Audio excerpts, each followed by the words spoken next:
જામનગર જિલ્લામાં આ વર્ષે અતિવૃષ્ટિ થવાના કારણે ખેડૂતોના ખેતરો ધોવાયા છે તેમજ ખેડૂતોના ઊભા પાક પર મોટા પાયે નુકસાની થઈ છે।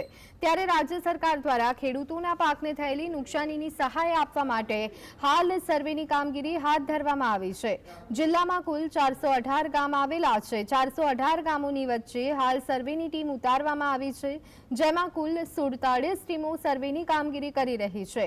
એક ટીમમાં કુલ 3 સભ્યો હોય છે, જેમાંથી એક તલાટી કમ મંત્રી, એક ગ્રામ સેવક અને સરપંચનો સમાવેશ થાય છે।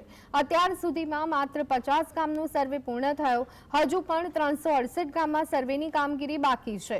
3 લોકોની ટીમ દ્વારા સર્વેની કામગીરી હાથ ધરવામાં આવે તો કોઈપણ એક ગામમાં સર્વે કરતા ઓછામાં ઓછા 2 દિવસ લાગે તો 368 ગામમાં સર્વેની કામગીરી ક્યારે પૂર્ણ થશે તે એક ખૂબ જ મોટો સવાલ ઉઠી રહ્યો છે। જીએસટીવી દ્વારા જિલ્લા ખેતીવાડી અધિકારી રિતેશ ગોહિલ સાથે ટેલિફોનિક વાતચીત કરતા તેઓએ જણાવ્યું કે 50 ગામમાં સર્વેની કામગીરી પૂર્ણ થઈ ચૂકી છે અને હજુ પણ સર્વેની કામગીરી પૂરજોશમાં ચાલી રહી છે।